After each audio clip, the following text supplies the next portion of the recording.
These two guys have Minnesota sports flowing in their veins. Mackey and Judd on Score North and ScoreNorth.com.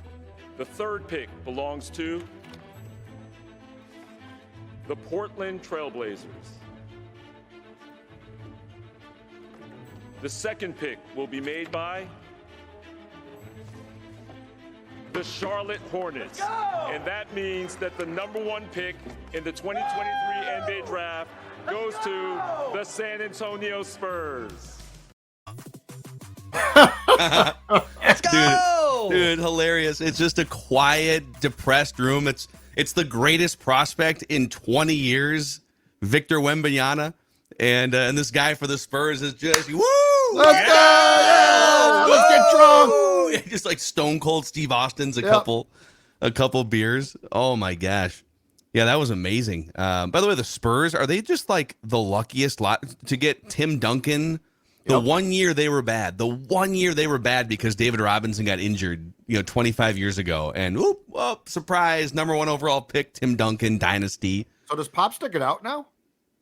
I gotta think. Right? He probably coaches for a couple more years, and then maybe transitions to like a front office kind of advice. I mean, he's in his 70s, right? Pop's got to be in his 70s. He was at this 70 point. for a while, so I'll check that because he has looked old for a long time. This is the type of reason why you would potentially stick around. I do have a nuclear blockbuster Timberwolves trade idea that I was workshopping 74. with Kyle Tige last night. 74? 74 years old. Yeah, he can stick around for a couple more years, Coach Victor. I'm going to run a reckless idea by you guys here today. We can flesh it out. Reckless speculation Thursday on a Wednesday. Do want to shout out here the report from Dave McMenamin. So who sent it? Dex, did you send us this? Who sent this? Oh, actually, Kyle just texted me this from Flagrant House. He said, have fun in your show today. And it's a report from Dave McMenamin. So the Lakers, who lost game one last night, they may have to make some adjustments to their lineup again, including maybe bringing D'Lo off the bench. D'Lo was benched last night again. He was a minus 25 in that game. The Lakers made that big comeback with him on the bench. Just a classic, like 4 for 11, under 40% from the field, just didn't make an impact.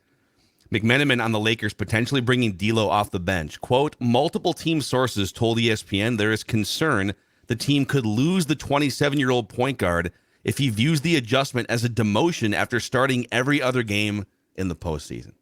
It's always funny. Like, I always get all these weird, I don't know if they're bots, like if there's like D'Lo bots on Twitter, but every time I tweet anything critical about D'Angelo Russell, I get like 100 D'Angelo Russell defenders that just rush. It's like, where are you coming from? Why are you standing for this mediocre point guard, this overpaid, disappointing former number 2 overall pick? And then they get very quiet when he has a minus 25 performance like last night. So that sounds like something I've heard before. So here's what's weird about it. Okay.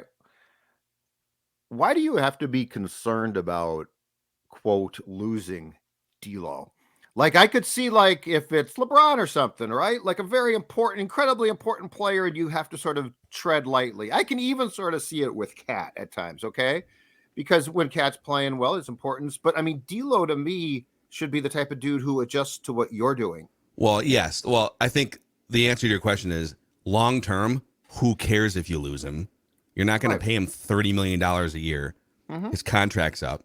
Short-term, you're trying to win a championship, and you do need all of your rotation guys to be as good as they can be. So you do in the next the next 2 weeks and the next month.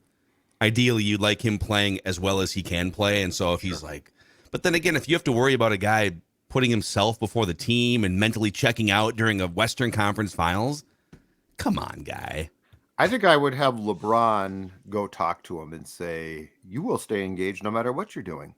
I think he had that conversation with him upon arrival, too. I think there were some reports that, hey, don't mess this thing up. We got a good thing going here. And just kind of fall in line behind me and AD and listen to Darvin Ham, and let's go from there. I love the term fall in line, too. That is also a great one. Why don't you just fall in line here, D'Angelo? Like, you're literally playing with 2 Hall of Fame players. Fall in line. It's a good one. Another good one that we don't talk about. It's not quite shut up and dribble because that's too aggressive. Well, Just fall in line. Just fall in line. Fall in line. Yeah. Fall in line. Know your space. You worry Good about job. you. That's always my father's big advice. He always used to say to people, "You worry about you. You worry about you, D'Angelo." I would probably follow that too. That's especially true for like workmanlike, right? Like there are some folks who they're very, very smart and they can worry about a lot of things because it's like, okay, I trust you to do that. But there's guys like D'Lo drive me crazy because it's like, how do you not see your role in life, dude? No, he's That's a what killer, drives me man. crazy. I'm a killer. I know, man. but I mean, I need to spread my wings. but No, you need to sit outside the arc and hit open threes when but LeBron passes to you. what makes me crazy about D'Angelo Russell is that he should be, because he thinks he's super smart. So if he's as smart as he is, he should say, you know what? I'm really not that smart. I'll fall in line. Like LeBron can worry about lots of things. That's fine. That's cool. He's LeBron the James. visionary. Yes. Anthony Yes. Davis is the best player on the team. LeBron's Yes. now the visionary. Yes. D'Angelo, you shouldn't have to worry about like hurting his feelings. It should be AD and LeBron, and then whatever else you need to do with all the other pieces to win a series against the Nuggets.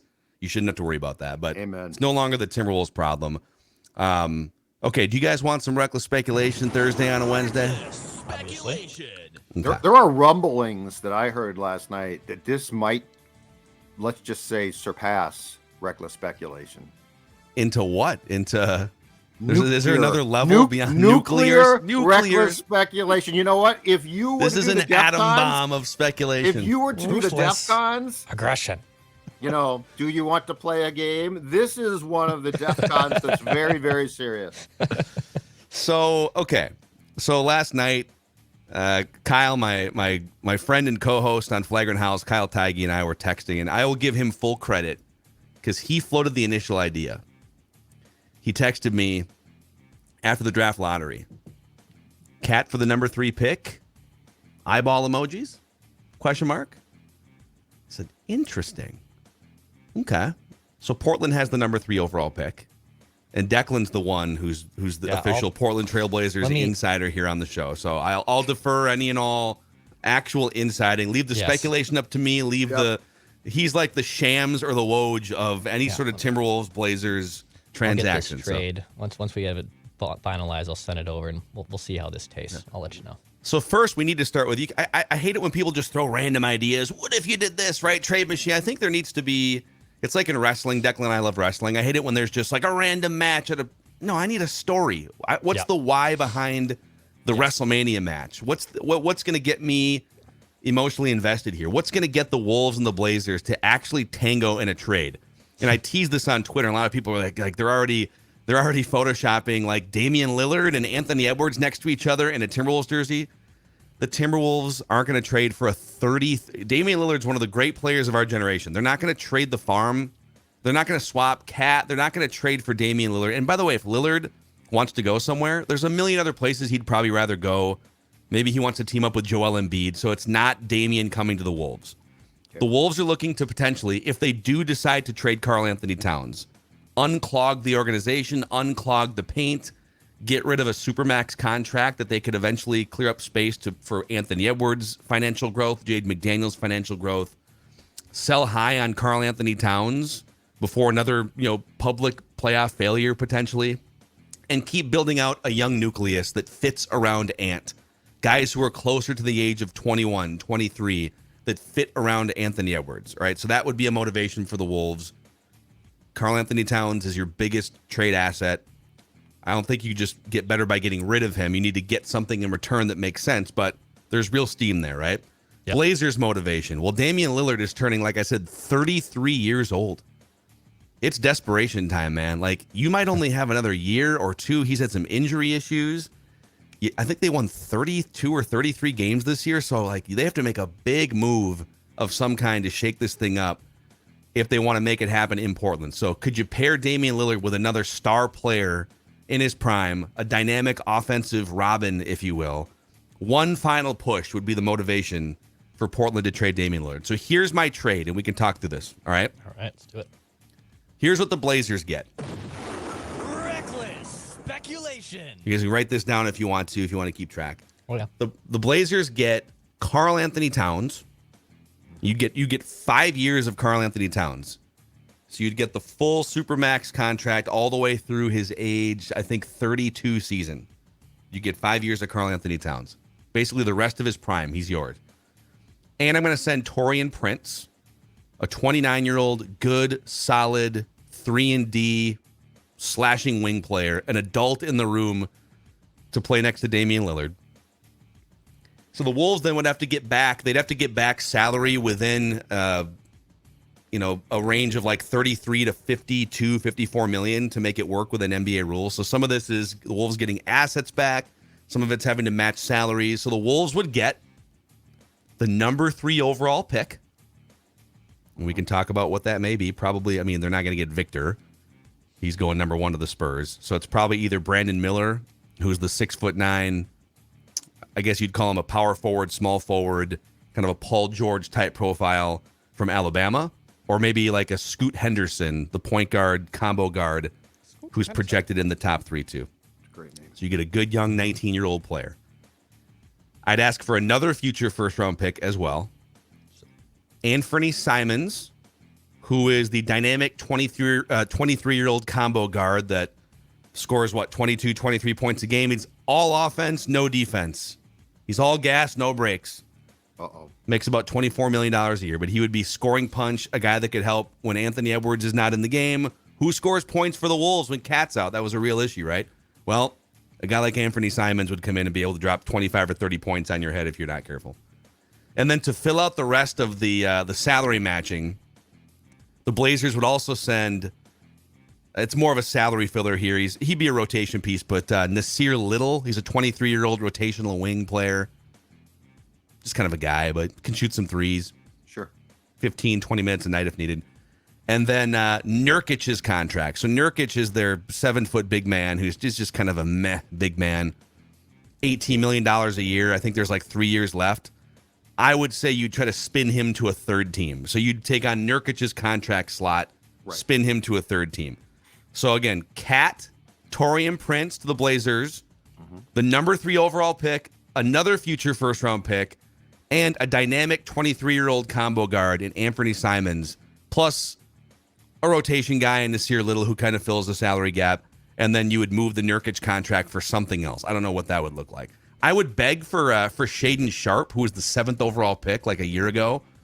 He's a 19-year-old potential killer scorer guard, but I think the Blazers would probably draw a line. They would probably draw a line at, we'll give you either Shaedon Sharpe or you can have the number 3 overall pick. It's up to you. We're not going to give you both. Okay. So that is my say goodbye to KAT, say hello to young 19, 23-year-old assets to build around Anthony Edwards trade. What's the scouting report on the potential third pick, though? So you brought up 2 names, 2 guys. Yeah. What's the scouting report on them? Well, let's go to the ringer.com here for an in-depth. So there's basically 2 guys. I'm glad I asked because you were prepared. That's very good. I am very prepared this for was not practiced, folks. No, this was not. We did not. This was just spontaneous greatness. I know people think that, your show is so great. Yeah. You guys must just practice for hours a day, rehearse your shows. Note this, because someday when we're all on the stage at the podium at the PAVC being inducted, I want to use this as an example of how spontaneously this show flowed. Yes. So again, if they get the number 3 pick, the Spurs are taking Victor, so there's no shot there. The Hornets have the number 2 pick. They need size, so they'd probably take the Alabama 6'9", 215, 220-pound player Brandon Miller. All right, but there's a chance that there's some red flags there that we can get into. Yes. Maybe he falls. So I would say Brandon Miller and Scoot Henderson are the 2 likeliest players that you would be looking at with the 3rd overall pick. So Miller went to Alabama for a year. Scoot Henderson skipped college and played in the G League instead. So the G League has a team. It's not assigned to a city. It's based in Nevada, but it's just a team that says, hey, if you're a college player that doesn't want to play college, we'll pay you $500,000. You can come play here. And so he was one of those guys. So let's start with the Scoot Henderson scouting report from theringer.com. Shades of Russell Westbrook and Derrick Rose. Okay. So initiator of the offense, but energizer bunny player, great dynamic scorer getting to the rim. The shooting leaves a little bit to be desired. He's also 19 and could get better at that. Supreme athlete who wants to bury his opponents with ferocious dunks and has the skills to both lead an offense and energize a defense. His main skill sets include, number 1, human highlight reel. Number 2, great feel for the game. Number 3, great athleticism. Number 4, he's got that dog in him, which I kind of like that because that's one of the big criticisms of some of these Wolves players like D'Lo and Wiggins and KAT. They don't have that dog in him. I think Anthony Edwards Ant's got some dog. has that dog in him, right? Mm-hmm. So not a great outside shooter yet. He did show some improvement in his only season in the G League, but you'd be getting a guy, again, if he develops shades of Russell Westbrook, Derrick Rose. Those guys can be a little inefficient sometimes, but in their prime, both excellent players. Brandon Miller's scouting report, shades of Paul George, a tall scorer with playmaking skills who can do everything on the court, elite shot maker. I should be hitting the football sounder during these. Football. Basketball. Yeah. Hoops, yeah. Hook shots. Fadeaways. Elite shot maker who displays an aptitude for hitting movement threes off handoffs. Football. And pick and pops. Has clean, effortless mechanics. His main skill sets include human highlight reel, great feel for the game, positional versatility. You can move him around. If you play small, he could play the 4. You want to play big, you can play 3, right? Oh, yeah. And a very good perimeter shooter. Now, he may have been an accessory to a murder down in Tuscaloosa. Yeah, this is what I was going to say. But he hasn't been charged or anything. He was at the draft lottery night just hanging out, so I don't know. He may have handed a gun to someone that killed someone. Yeah, I think they made it very. I think they have, if I'm not mistaken, made it very clear he's not going to be charged. Like it's a weird story. It's like a Ray Lewis type of situation, right? You're just kind of this thing Ray, happened, and Ray might have actually been more. I think this guy brought. So his buddy said, "Bring the gun," and he did. And then unfortunately was used to kill people, but he didn't pull the trigger. So it's a very weird story. But I guess I would want to vet that thoroughly. Because his scouting report does intrigue me more than Scoot's. Okay. So your Wolves, let's say it's Scoot. All right. Let's say the Hornets need some size. Let's say the Hornets go Brandon Miller and you go Scoot Henderson with the 3rd pick. If this, again, we are well down the path of a hypothetical, reckless, nuclear, speculative. You know what I'm going to do? I'm going to tweet that I'm mad at Score North right. So the Wolves starting 5 would be, I think, Anthony Edwards, Anthony Simons, Jaden McDaniels, Kyle Anderson, and Rudy Gobert. So Kyle Anderson would play the 4. Jaden McDaniels. Again, Simons is atrocious defensively, but the other 4 guys in that starting lineup are not. You go from competent to very, very good defensively. So you wouldn't have a bunch of other sieves because that was the Blazers' problem. Damian Lillard's not a great defender, and Simons is a sieve, and if it's just a bunch of sieves, then you're screwed.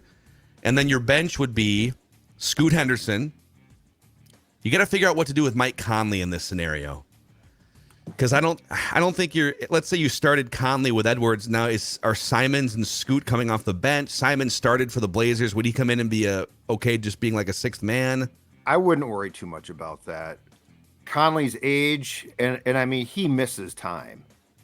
I think he'd be fine. I wouldn't be too concerned. In fact, I think that he could be actually an incredibly valuable veteran asset to help you. Yes. I mean, the problem would be you'd literally have like 2 ball handlers on your bench in Scoot Henderson, who you're not just going to sit him. He's the 3rd overall pick. So I don't know. Maybe the best play is Conley starts, and then you have Scoot and Simons coming off the bench. But you'd have to figure that out. I haven't gone quite that far in this hypothetical. Yeah. Nikhil Alexander-Walker, Naz Reid re-signing. He'd have to come off the bench because he doesn't really, to this point, he doesn't profile well with Gobert. He's not really, so you'd probably have to bring Naz Reid off the bench, but he'd get minutes. And then Nasir Little, Wendell Moore, Josh Minott, Luke Garza, and then maybe like another big. So there you go. I just fixed the Timberwolves for the long haul. Bravo, Dex. You want my little Shams update here? Oh, are we doing live reporting right now? He's either gonna crap on this, aren't they? This has already gone to Portland, and we might have a yes. Great idea. I have sent this idea to someone. Did you send the exact trade parameters. Or just the idea? Exact parameters. All right. Response back. From someone who knows the inner workings of the Blazers thinking. Can we characterize it that way? Mm-hmm. Okay. Quote, "That's certainly the kind of trade they'll be looking for."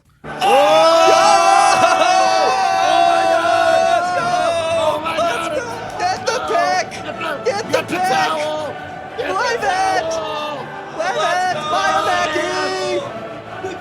You woke up the By dog! the way, look at Maya Mackey. Right? Look at Maya Mackey! She's like, would you guys Wondering shut what's up? happening. I'm trying to sleep. Amazing. Well, congratulations. Amazing. That is a very interesting. So the door is open. According to what we just did, yes, apparently. Well, My I know, hypothetical but- trade and Declan's hypothetical reporting, yes, the door is very much Doors open. open for that trade. When NBA you- real GM. Everyone else is going to start aggregating this here momentarily in the next hour. Yep. When you are as plugged in as this show is on matters of the Portland Trailblazers, the door is open. Yes.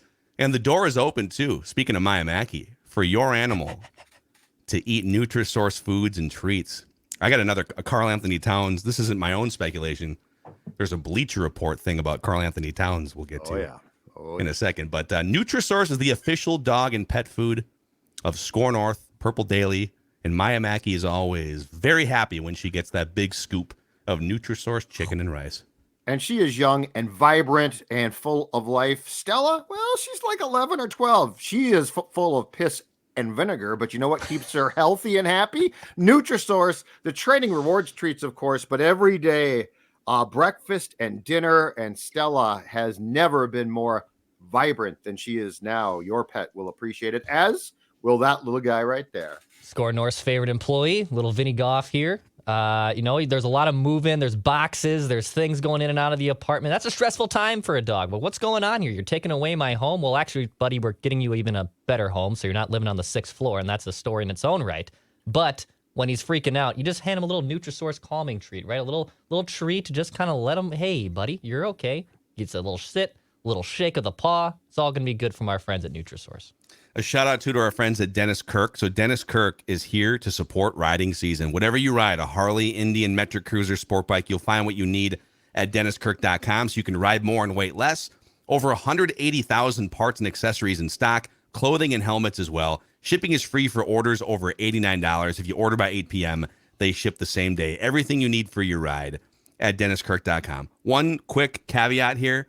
So Karl-Anthony Towns, I believe he can't be traded officially until after July 1st, just based on like when he signed his contract and league rules and whatnot. Doogie would know more about that than old Macadac here.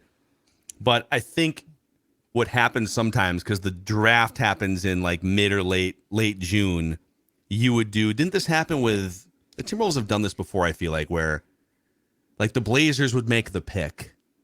And then terms The are Butler agreed trade. upon. Yeah. Terms are agreed upon, but the deal can't be consummated until this date. And then you send the player, right? And then the guy puts your hat on, despite the fact they're talking about the fact that his dumbest rights thing. have been transferred.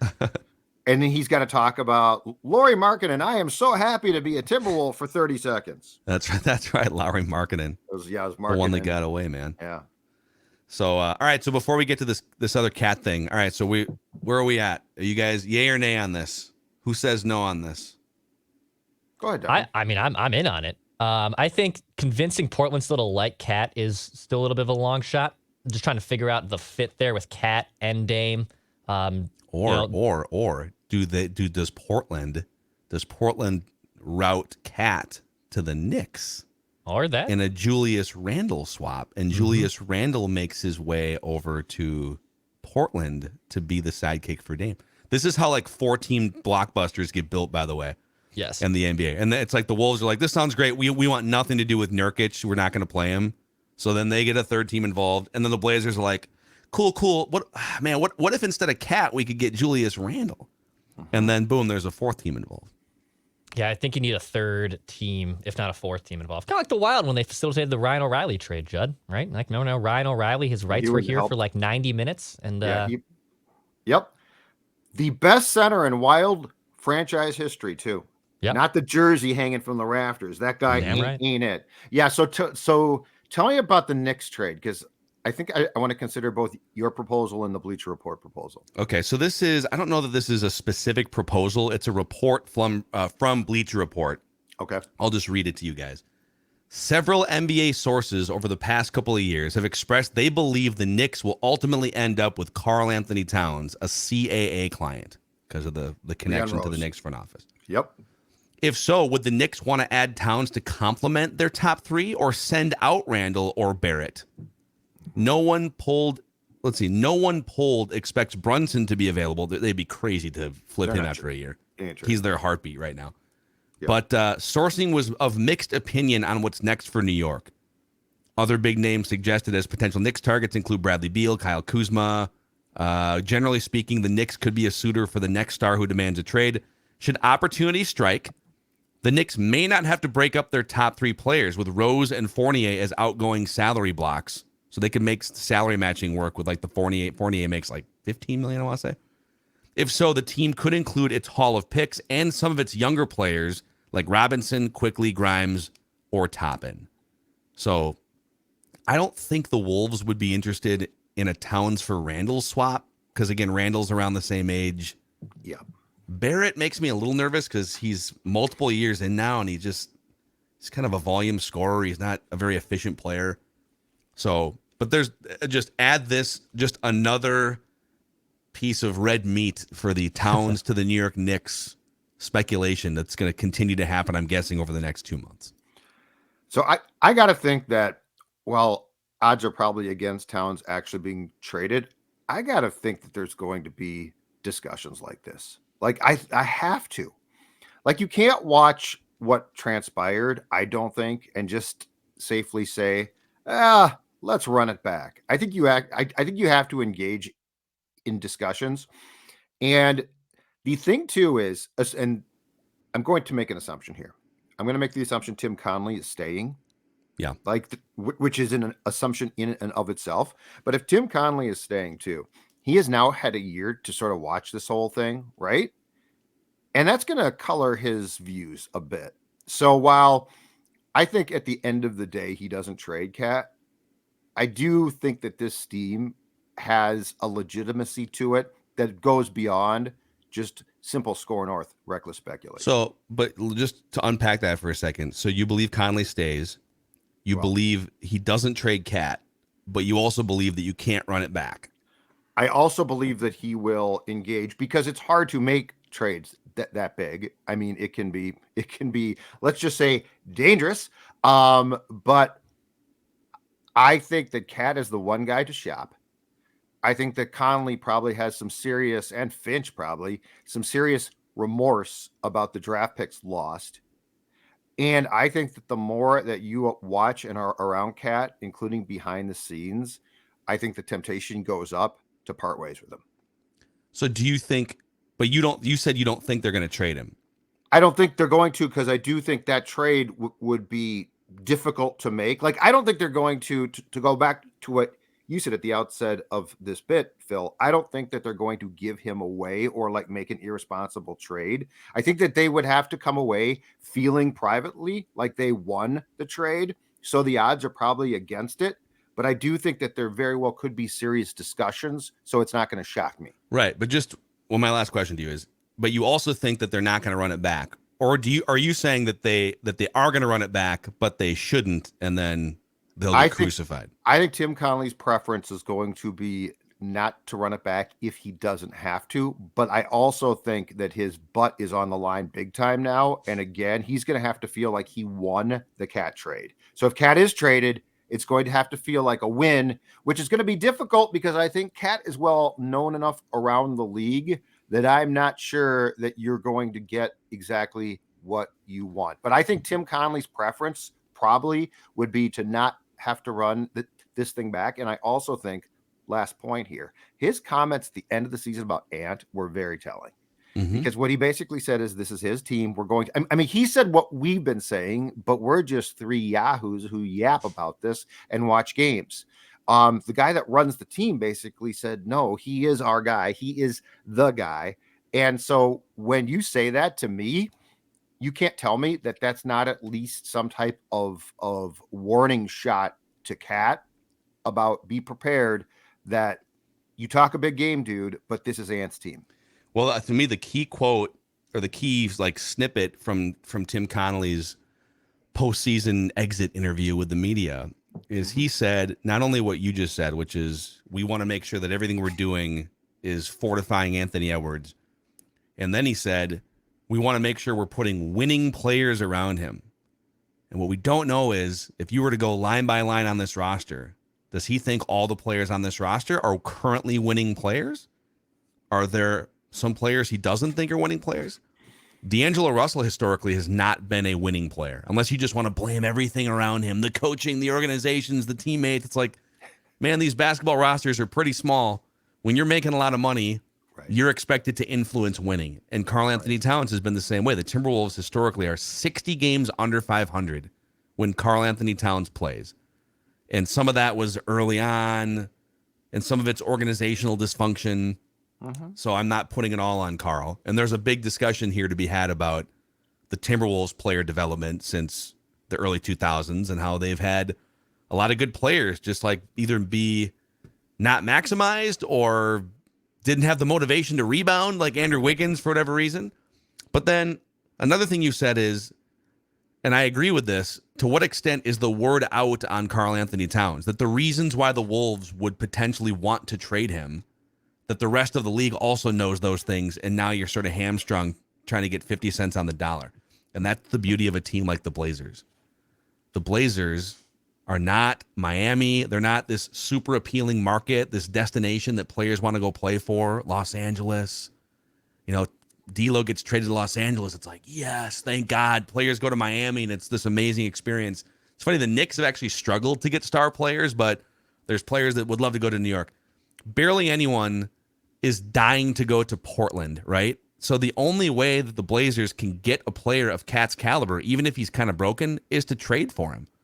And sometimes, like, the Blazers could have been, I'm sure, in the mix to trade for other star players, but they might have leverage and say, well, I only got a year left on my contract, so you can rent me for a year, but then I'm probably not going to stick around in Portland. I love Portland, by the way. It's the Pacific Northwest, beautiful area. But sure didn't sound like it. But I'm just speaking on behalf of the league. But that's the beauty. KAT is under contract for 5 years. And if the Blazers decide, well, this is our path, we're desperate. They are desperate. They only have maybe a year or two left to make it happen with Damian Lillard, the best player maybe in franchise history. All due respect to Clyde Drexler. Oh, boy.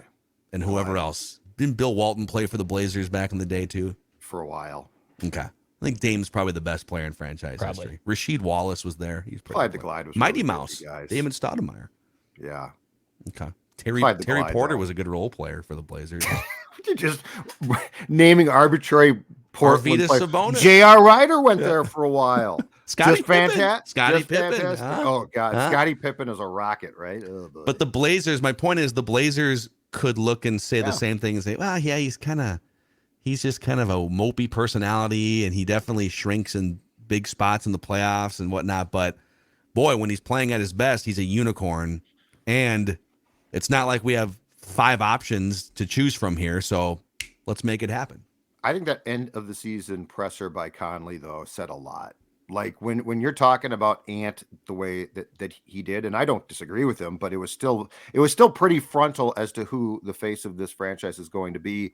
And then when you do say, as you just talked about, Phil, winning players, who else is that about? Like, that's not about guys off the bench. Well, we want to put winners for, like, okay, Wendell that's nice. Moore is not a winner. Exactly. That to me is you spent a year now watching this guy. And you saw everything too. So it's not just like what we saw. You saw all the warts. The mysterious injury timeline and all that stuff. Well, and then, I'm sorry, but if I am in Tim Conley's shoes and KAT goes to a reporter in town and evidently makes up there was a bad setback. And the Wolves are like, there really wasn't. And KAT tries to sell this. He's trying to control a narrative that didn't exist. And then the last thing with KAT too is, and we discussed this, it sounds like the Wolves have to a large part thrown up their hands and said, we really can't control him. So the only way to really control him is to jettison him. Yeah. And that's, This will be such a crazy next 6 or 7 weeks. Buckle And up. to Duke's point, while Dukes thinks that if a move with KAT is going to be made, it's going to be made a year from now. Flat out, we know that if you're ever going to trade him, now is the easiest time, not next year. So, yeah, let us know. And I say this while I duck behind my screen here. Let us know on the YouTube comment section or hit us up on Twitter. What do you think of this? Would you do this if you were the Wolves? Would the Blazers say yes to this? Who says no to this reckless Karl-Anthony Towns to the Blazers for the number 3 overall pick? Sounds like Portland said yes already. Yeah, that's what I heard. It sounds like Portland texted Declan. They said, yeah, we're in. Just call yes, us. all caps. Call him. Where do we sign? I'll email this to Tim Connolly just to make sure he has it too, just in case he needs some ideas to be sparked. So anyhow, all right, we gotta go because we have predictions and an accountability session to also get to today on both Minnesota Sports with Mackey and Judd and Purple Daily. See ya.